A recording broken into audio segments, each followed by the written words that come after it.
G'day guys, my name is Trent aka Laxlime, bringing you week 6 of the PGL. We are up against T-Train and the Dragon Den Dratinis. We last time battled T-Train, we didn't do so well. He really did a number on us. But I've mixed up my team completely this time. I've also sort of changed some sets. I'm kind of, to be honest, I'm kind of struggling to use my team. I just haven't found the right, thing that works with me yet. I know it's a good team, it's not something that I normally would build or bring, or so I'm just trying to I'm finding it hard to find the even boundary, but I'll get there eventually. We're only halfway through the season, I guess. Our record is pretty not so good at the moment, so we need to pick it up. But T-Train has a team that really counters me really well. I'm with Mega Lati, I always forget the blue one, Lati Ass, I think, and Memaswine. They do a really good. I'm weak to them, and it's especially with Mega Heracross and the Latias and the Memaswine. With most of my offensive moms are a little bit weak to the ice. Memaswine is a really good Pokemon in League format. I can't stress that enough. It is so good. But, I brought my Uxie, Flygon, Snorlax, Roserade, Heracross, and Zapdos, where he's got pretty much the same team as he had last time, except for the Togekiss, I believe. But we'll get into the battle and we'll just see how we go. So I decided to lead off with Uxie. I thought it was my best bet because I didn't really know what he was going to lead off with. So Uxie has U-turn, so I thought if I just go out to Uxie, I can U-turn on anything. It can take some little bit of damage because it is built to take damage. He does go for the Air Slash straight away, and I go for the knockoff, which actually I end up knocking off the Choice Scarf. I was a bit surprised about that. I didn't think he'd be running Choice Scarf on Togekiss. It just, I don't know, when I looked at his team, I didn't see it. I thought it was going to be the Memaswine or something. But that's fine, it's good. Choice Scarf users in draft format are really annoying, especially ones that you don't expect. I just go to the U-turn here, and I end up just going into my Zapdos. I sort of thought, Zapdos is a good bet. I can just go for a Thunderbolt and get massive amount of damage off onto this Togekiss. He does end up withdrawing it and going into his P2. At this point, I sort of just went for a Heat Wave just in case he wanted to go into Memaswine, so he could take the super effective hit, and just in case he was predicting the Thunderbolt, which would have been good if it actually worked. But I decided to switch out here and go into my Snorlax. I thought it was a good time to just sort of bring in my Snorlax and just take some hits and start hitting back fairly heavily, if that makes sense. I am carrying a Power Up Punch on this, so I decided to just go for a Power Up Punch, hoping that he would stay in, but he ended up actually switching out to Mike.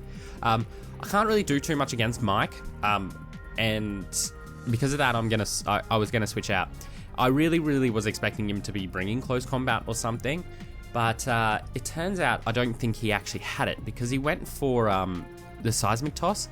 Now, I wish I stayed in there, because if I did stay in, another Power Up Punch and a Body Slam would have pretty much really done a fair chunk to his team, and Snorlax was designed to take hits. So I do go out to Uxie there just to take. It's sitting too low at this stage that I thought, what, I may as well just sack it off. It's a pretty silly decision to sack off your defensive mon pretty much at the start of the game, and I think it really did make it difficult for me. I just to go for the knockoff, I just wanted to go to the leftovers off, because leftovers are annoying, and I'm only at 45 HP, so this is going to actually kill me because it's 50 Seismic Toss. So Uxie does go down, and at this point I decide to bring in my Roserade. Roserade was sort of a utility set with Sleep Powder and Toxic Spikes. At this point, I've decided to just sort of set up my, go for the Sludge Bomb just to get some damage off on the Mike, because it would do a pretty decent chunk. And Oatmeal does end up getting poisoned here, which is brilliant, because Oatmeal is annoying. I decided I can probably stay in. I can take a couple of try attacks from him, and it didn't really bother me. He was probably expecting that I'd go for the Sludge Bomb again, but I decided to go for the Toxic Spikes. I wanted to get some Toxic Spikes up just to toxic sort of the rest of his team that was sort of on the ground, because especially Mike, because Mike's annoying. and just go for the sleep powder to put this thing asleep. I was going to get my second layer of Toxic Spikes up, and then I don't really have anything to hit Magnezone hard with. I wanted to put Magnezone to sleep because it is potentially really lethal against my team as well, depending on the set he's running. He probably only really brought this for the Klefki, which I didn't bring, and I knew he'd probably bring it for the Klefki, that's why I didn't bring it.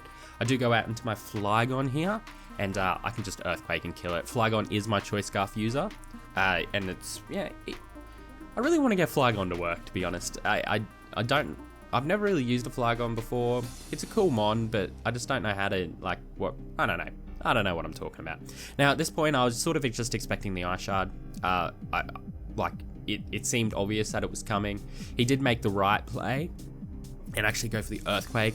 I really wish that I stayed in then and just went for an Earthquake myself, because that would have pretty much killed this Mamoswine and it wouldn't have been a problem. And then because that Earthquake does a hell of a lot of damage, so that's definitely an adamant Mamoswine. And that means Snorlax has to go down. I could have potentially switched into the Flygon, but then it was just too risky, and I decided to sack off the Snorlax. So that's pretty much my specially defensive mon and my defensive mon both down at this stage, and I've only really got my team supporters. So that was, so that made it really difficult. I was in a pretty bad position at this point. He does end up going into his mic. I did go for the Pin Missile at this stage because I sort of thought that Pin Missile was sort of the best play to make. He does have Intimidate on mic as well, which really makes it difficult for Heracross because it's going to pop him down. I could have potentially set up at this point. I don't know. I feel like I'm not playing aggressively enough in the last at least 3 or 4 games. 3 games at least. I feel as I'm always making the safe play and not playing the aggressive play. Something that I really need to work on. I guess I'm sort of in the mindset that I've lost for a couple of weeks and I just want to get damage off to win. And maybe the aggressive play is probably the better play to make. I do go for the close combat there, and he lives on barely anything. So I've got to take some more unnecessary damage on Heracross. The problem is really, he is going to go down for the Toxic, but the problem is here, he gets pretty much a free switch into Latias, and I've really got nothing that I can come in and do to the Jester, which is sort of a little annoying. I'm hoping here that he was going to overpredict and go for the Carmine, so I can, and as I went for, I believe, I don't know, I probably went for the Rock Blast or something, or Pin Missile, obviously, because that's super effective. But he does end up going just for the Psyshock, and Heracross is going to get demolished by that. Absolutely demolished. It could have just survived it because I put enough defense into it to make sure it could potentially survive one, but it didn't. It definitely did not survive it. So I do go out to my Zapdos. Now, my win plan here was to go for the Tailwind. It didn't really matter what he went for because I would have been able to survive one. Got the Tailwind off, go for a move to get some decent amount of damage off, which I do end up getting a good critical hit onto the Jester. And then he goes for the Dragon Pulse to kill me. Now, plan is, I know that I can outspeed this thing, but it doesn't mean I'd be able to win. So I wanted to go into Roserade and go for the Sleep Powder. If I was able to put him to sleep, I could have potentially won the game. And I'll sort of explain why. But if I put him to sleep, I would have been able to kill him with the next Sludge Bomb, or 2 Sludge Bombs at least, depending if he switched out or not, but it was still Lati, whatever this thing is, wouldn't have been a threat. And then he probably would have went into Mamoswine thinking that an adamant Ice Shard would have killed Roserade, but I made sure it had enough defense that it wouldn't have been able to. It would have done a max of about 85%, and I was sort of above that range. Then Giga Drain, got all my health back, and then sort of had Roserade around to do a decent chunk to everything else, and then the Scarfed Flygon could come in and done a decent amount of chunk of damage. But unfortunately, because I missed the Sleep Powder, it didn't sort of end up that way. I've been having really bad luck over the last couple of games. I've been missing couple of games. I've been missing really important moves and things like that. Even like the miss on the Stone Edge on Togekiss at the end there. It's like, just why? is just rubbing salt in the wound. But that's okay. You know, that's the game we play. I'm kind of getting a little annoyed that it's been 3 weeks in a row or 2 weeks in a row at least that I've had some pretty bad luck and kind of lost to bad luck. Last week I was significantly hindered by a critical hit that I would have survived, which took down a really important mon. But you know, you can't win them all, I guess. But yeah, so that's basically it from me, guys. Thank you very much for watching, and I will catch you in the next one.